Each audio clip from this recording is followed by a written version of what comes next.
Ababbi b'ebisolo abasuze batigomya ekyalo Bukeerere Namungo bakiguddeko abatuuze Namugongo bakiguddeko abatuuze babaguddeko ekiyiifuyifu ne babatematema era omu ku bo bamutiddewo n'abalala ne babuuka n'ebisago. Kigambibwa nti abazigu bano balumbye ekyalo kino okusaawa nga 8 ez'ekiro ekikeeseza leero abatuuze ne beekolamu omulimu okukakana nga bakutteko abamu ku banyazi bano. Abamu ku batuuze aboogeddeko n'ekyabbasa bategeezezza nti ebisolo byabwe okusingira ddala embuzi ababbi badde bazimazeeko emirembe era nga n'ezimu ku zo bazibbye. Mulindwa Matiya tuyeno ku kyalo ky'e Bukeerere Goma division Setawa Namugongo. Waliwo ababbi badde batigomya abantu eno ekiro nga batigomya abantu babavako embuzi ne balina omugwe bakutte ne bamutematema. Abantu baludde nga bababba kuba naye kennyini embuzi waka era bakajje bazibbe Baliwo ze basalaawo embuzi bbiri waliwo n'obwana ze bwali bakazaala nabo ne babusaana ne babulekaawo kuba ababbi bo bannaabwe baadde bayitiridde. Poliisi egenze mu kitundu kino omulambo n'egutwala mu ggwanika ly'eddwaliro ekkulu e Mulago ng'okunoonyereza bwe kugenda mu maaso.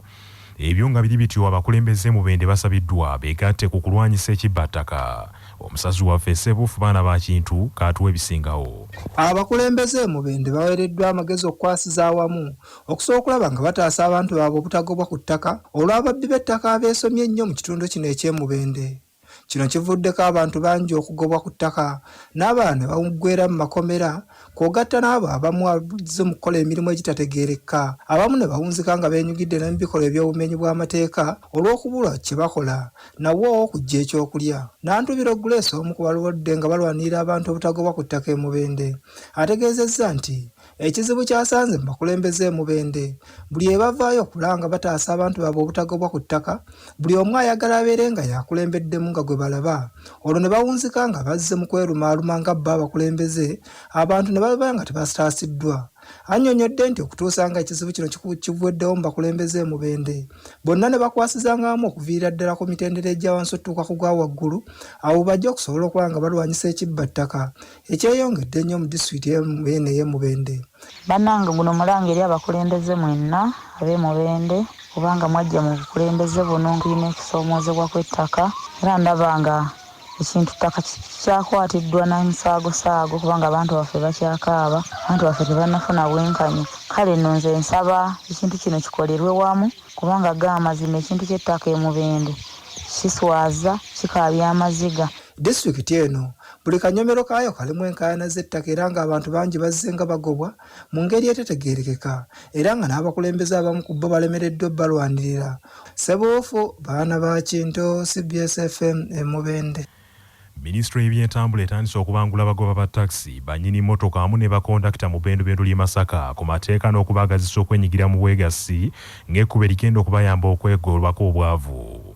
Mu nsisinkano gy'obaddemu Immaculate Natukundo okuva minisitule eno nga yavunaanyizibwa ku bya layisensi annyonnyodde nti baagala kulaba nga omulimu gw'okusaabaza abantu gulongoosebwa ng'abagukola bagunyumirwa ng'abantu ng'abagoberera amateeka agabafuga. Ekituleese wano kusisinkana abatakisi okubayitira mu kye bayita draft constitution eya Taxi Operators Association. Abatakisi bonna balina association emu esobola okubawa eddoboozi erinaaba nga lituukibwa ku gavumenti gye naabeekolagana nayo okulaba nga ebintu ebitambuza emirimu bya takisi babiwuliriza okuva ku association eyo. Sobola okulaba nga omulimu gwa takisi tugukola ki tugulongoosa ne baba nga basaabaza bulungi abantu.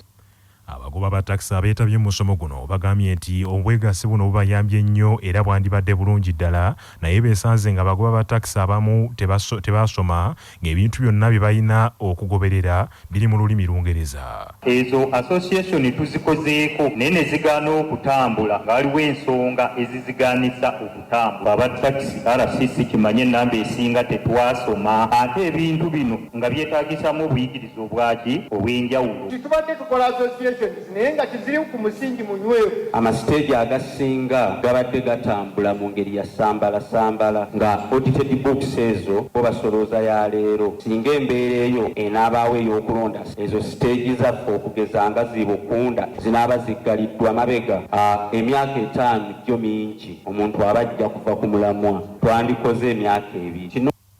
Omubaka wa gavumenti mu kibuga Masaka Stephen Asimu yasabye abataxi okubeera obulindala mu biseera bino eby'ennaku enkulu naddala nga batadde essira ku byokwerinda. Kulaba nti taxi zaabwe zinyirira. Nange bwe njiyingira nga siina motoka manyi nti entuusa. Ekirala abataxi ab'empisa mbi abavuma abantu akuyingiza mu taxi n'akubuulira ebigambo nga 5 n'akugamba genda olinye ya kitaawo kati naze mu taxi nga simanyi nti kitaawo talina moto. So ebintu ng'ebyo emmotoka ziteekwa kuba zirina zisasudde emisolo ate beewale okunywako ku mwenge ng'ebino ebiseera bya Christmas ate n'okuvuga ebimanyo abaagala kukanika katona mpeno baruwa soko kisumurule oberemu sente nabe bebate zirimu nabe baruwa koleki for the purposes of security.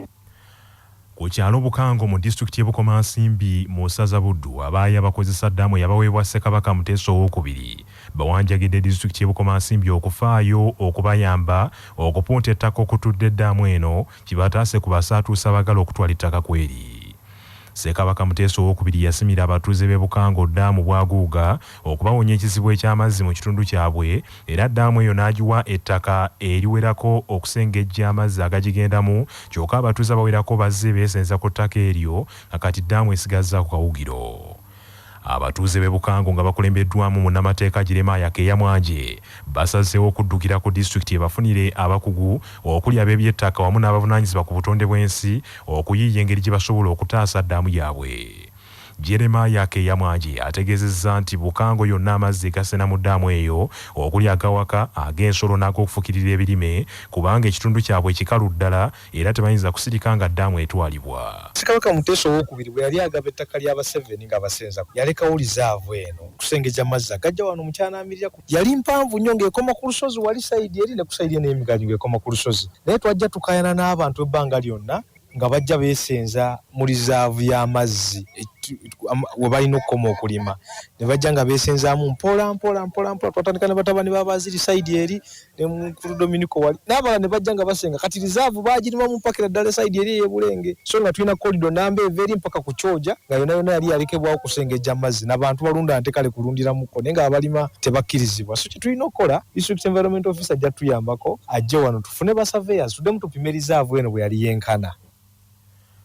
Akulira ebyobulimi mu disitulikiti y'e Gomba alabudde abalimi b'e Gomba bakomye okuwaayiriza nga balimisa ba gavumenti nti tebatuuka mu byalo. Patrick Serugo. Ssebabi William agambye nti abalimisa ba gavumenti abaateekebwa mu buli ggombolola bakolera ddala nti era batuuka ku balimi nti wabula ekizibu omuwendo gwabwe mutono nga tebasobola kutuuka mu buli maka. Kino kiddiidde abatuuze mu byalo eby'enjawulo mu Gomba okwemulugunya eri omukulu oyo tebalaba kubalimisa mu byalo byabwe era tebabamanyi. Ssebabi agambye nti olw'okuba buli ggombolola ebeera n'abalimisa ba gavumenti 2 bokka kigwanidde abatuuze okufuna nnamba za ssimu ez'abalimisa abo ng'omulimi bw'aba yeetaaza omulimisa amukubira ssimu n'agenda ku nnimiro oba ku ddundiro n'amulaba oba okumuweera amagezi ku ssimu. Ssebabi agambye nti eggombola erimu abalimi 2,000 tekisoboka mulimisa kutuuka ku buli muntu neyeebaza ebitongole eby'obwannannyini gamba ng'ekitongole ekigatta abalimi b'eggomba ekya Godifa okubanga kiyambyeko mu kuziba eddibu eryo. Mu ngeri y'emu Ssebabi asabye abalimi b'eggomba tibettanire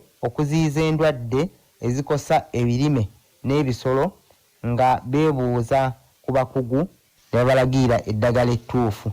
Bw'otunuulira ratio y'omulimi n'obalimisa nene nnyo nti abalimisa batono abantu ebakolamu bangi kati bw'agamba nti omwezi guno ngenda kukola mu miruka gino bwe guggwerako ow'omuluka omulala nga tamulabye agamba tetulaba ki balimisa kati ate enkola endala gye tugezaako okugamba abantu bw'oba olina obwetaavu bw'omulimisa tolinda ddi lwaliita ewammwe beera n'essimu y'omulimisa nga babeera n'ez'abasawo b'ebisolo mukubire butereevu essimu either ayinza okubeera n'amagezi ku ssimu ku lw'obulwadde buno obwajja obwa covid ne muta interface oba kutuukagana n'omubuuza awo wennyini nakkolako oba bw'aba asobodde n'omuyita nga kyetaagisa jje nakkolerako awo.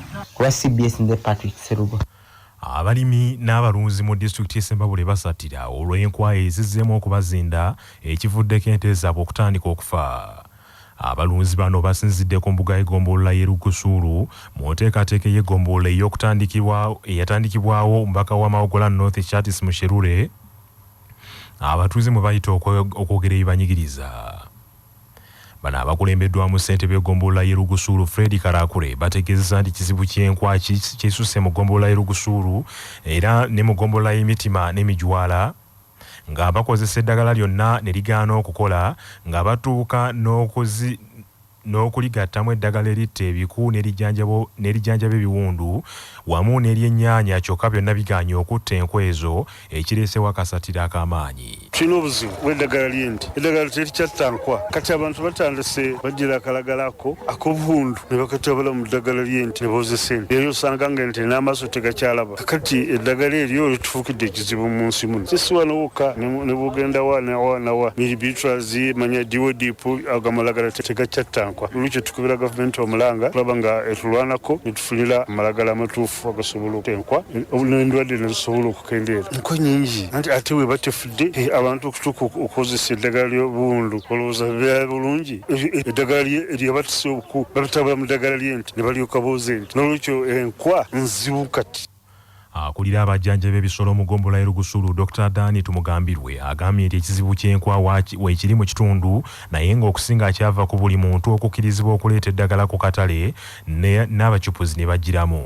Amadagala gonna kasita mugakozesa okumala emyaka gatuuka ekiseera ne gaba nga tegakola. Kati ekyatuukawo nti wabeerawo enkola ya gavumenti nga buli muntu aleeta amadagala ku katale nga tewaliiwo nti ekitundu kino kikozesa eddagala weeriti oba kino kikozesa eddagala weeriti. Kati ne twesanga amadagala gonna gakozeseddwa mu kiseera kye kimu.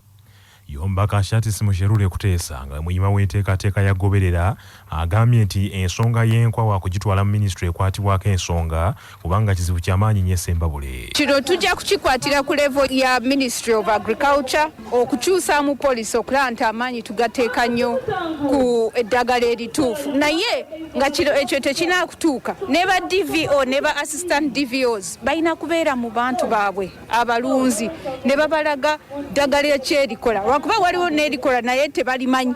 Abantu baffe balina obugagga bwabwe naye tebamanyi kiki kye bayinza okukozesa. So kye twasoose okulaba nti ofisa akola ku by'ente for example yaani bamusangawa abeera mu kitundu ssaawa mmeka kwegamba tusoose okutereeza ekyo lwakuba nabo babadde beebuuza yaani. Banaffe n'ekyo ge mawulire okuva mu bitundu bya Buganda sigala naffe ku CBS FM ey'obujjajja tunaddingana edda.